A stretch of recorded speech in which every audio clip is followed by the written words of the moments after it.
As I waited a few cars back for the light on Granite Avenue to change, suddenly the man in a t-shirt and baseball cap appeared at the front of the line with his sign. He darted swiftly, expertly from car to car, with the grace of a dancer, collecting and then hopping onto the berm. The light turned before I had my Dunkin' Donuts card ready to give him. But I hadn't thought of it, really, because I'd already decided, based on my experiences of others in and around Boston who looked similarly, that he probably wasn't as needy as others I encountered are. And his darting and his grace maybe told me this, or his expertise. So I felt better for a minute. Then I began to think a little bit more. We are gathered in church this first Sunday of a new program year. Here, all of us, where there are millions of other ways of spending Sunday morning, because there's a lot going on Sunday mornings. Many of us are busy in and around and outside of church as our journey of faith carries us towards and through the world around us, helping in small ways we do to create with God what the world offers. And it's a joy to gather on this occasion. In our gospel this morning, Jesus asks his disciples who they say that he is. And his closest disciple and friend, Peter, calls it, "You're the Messiah." Jesus then describes what's next for him. Suffering, rejection, and death in Jerusalem. And Peter rebukes him for it. Peter obviously was taught that the Messiah was something different, powerful, going to restore Israel to prominence that she hadn't held since King David. And I think Peter, who also is Jesus' closest ally and confidant, doesn't quite want to watch someone he loves suffer and die. Simple as that. Suffering and death cannot happen to the Messiah, and they can't happen to a loved one. So he rebukes Jesus. And Jesus hears this rebuke, I think, is a sort of temptation. A temptation to go in the other direction, flee the scene, build an army. Of course, Jesus hears it this way. How enticing it would be to avoid that ordeal that he described, and rather to be the one to restore Israel to its once familiar and nearly forgotten position of power and wealth and prominence. But that's just not the kind of Messiah that God has given Jesus to be, which is a Messiah that will level down the powerful and rich and lift up the poor and outcast, and not simply redistribute them between the powerful and the weak. This is a kind of Messiah who resists the lure of violence and destruction by insisting on this message even as he marches up to the cross. A Messiah who's going to suffer and die for this message at the hands of a world that simply will not hear of it. But Peter expected something else. So he rebuked Jesus because his mind couldn't quite comprehend this kind of Messiah. How often do expectations fail to cohere with what life presents us? COVID has given us all an experience of life, our activities, our commitments, and so forth, which don't meet our expectations. For me, anyway. Look around. Cameras, screens, face masks, blue tape telling us where to sit. All of this is still new, and all of it is very real. And I think we would suffer as followers of Christ and as a worship community if we were to insist on grasping what our expectations had us plan instead. Burial services weddings, confirmations, a mission trip to Guatemala, harvest dinners, auctions. That's just a little pinch of what our community has had to reconfigure. Have you seen the YouTube video of a young woman who comes from the pandemic future and has a conversation with her pre-pandemic self? It's hilarious. I see Beth nodding. She's seen it. The pre-pandemic self says, "We need to do something about the wildfires in Australia and the koala bears." And the pandemic Lucy says, "What?" Not remembering any of that stuff. And instead she says, "What you need to do is buy shares in Zoom." And pre-pandemic Lucy says, "What? What is Zoom?" We seem to put great faith in our experiences, which, robust as they may be, are finite, incomplete. When we believe our experiences are enough for us to know everything that we need to know about anything, a person or a place or a thing, we'll believe deeply in the expectations that we form out of those experiences, and we make judgments, perhaps judgments to our own or to another's detriment. We may be slow with our Dunkin' Donuts card at the stoplight, or we may label certain folks bad people.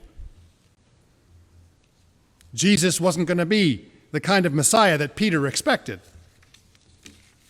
Peter had an experience and an expectation. Jesus didn't meet it. I believe Peter was also in denial of Jesus' fate because he loved him. And how often does our love get in the way of what's best for those we love? Consider the wisdom of the Samaritans of Boston, suicide prevention hotline, or of any parent of a teenager, and that is this: sometimes it's the best and most loving thing that you can do is to pause and to listen deeply and avoid giving advice and allow the person to find their way on their own.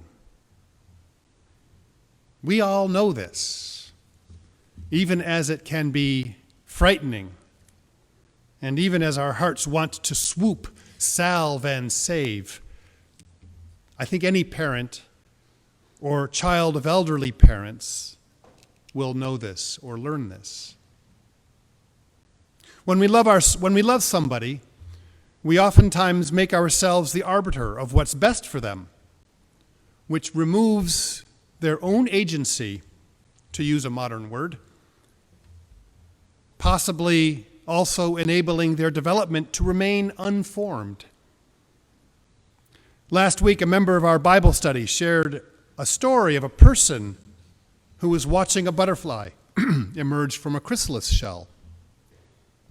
And as this shell opened up, and the butterfly began to come out, one of the wings remained folded inside the shell, which the gentle and loving person helped it to disentangle, and which then caused the butterfly, still too moist and still too unformed, to emerge too soon, and the butterfly died. Sometimes being the arbiter of another in love is a wise thing to do. We know that too. Anyone who's made it through growing up knows that listening to wisdom can be a helpful thing. But sometimes we miss the mark and are wrong in our analysis, and if we're wrong, it's ultimately possibly harmful and not what was needed at the time. Peter loved Jesus, wanted him safe, and yet keeping him safe would have kept Jesus from becoming complete. Sometimes we need to be able to get out of our way in order to be helpful.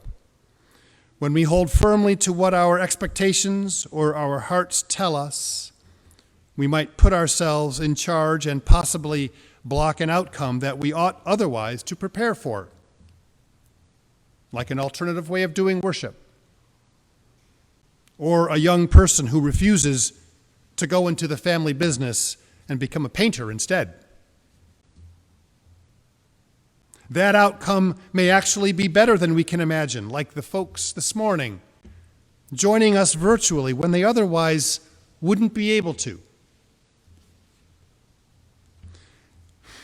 Or couldn't. Or like the toddler who discovers that they can ride a bike and be okay because falling off the bike is okay. Jesus needed an ally. He needed strength. He needed courage and resilience to do this thing that was ahead of him in Jerusalem to do. He didn't need denial with an easy out. Peter was offering many things, but one of the things he was offering was his ego in the way that he saw the world and expected the world to go, and also his ego in his deep love for Jesus. And it wasn't what Jesus needed from Peter, nor from anyone who wished to follow him for that matter. And he tells us this. He says, if you want to follow him, you must first, what? Take up your cross? No. You must first deny yourself. Some may see denial, especially in the context of the Christian church, as a sort of self-mortification, going on a long fast or wearing sackcloth, or the kind of self-denial that monastics or others in religious communities do. But I see this as the sort of self-emptying, denying yourself as a way of getting yourself out of the way, of checking your ego and putting it to the side. Jesus denied himself for the sake of the good news that God has a place for everyone, and it's not more of the same, which is kill, rise up, take over, kill, rise up, take over, oppress, kill. That goes out the window. Jesus' formula is for a new way of being human beings together on this planet. He took himself, he took his ego, and he took his expectations, and he even took the objects of his love out of the driver's seat and placed God there. And then with what was left, which was the life that he was leading, and the very body that he carried, and the tasks that the world was giving him, he carried that cross. That was his to carry to his death. So we are gathered this first Sunday of a new program year in church. We are here when there's a million other things we could be doing on Sunday because there is indeed a lot going on. Our journey of faith is to be watchful of how our life and the life of service and compassion move around each other. Church is a great help in building coherence between our life and a life of service and compassion. And when we read Jesus tell those who would follow him to deny themselves, he means make room for God on your bench. Maybe even in the middle of your bench.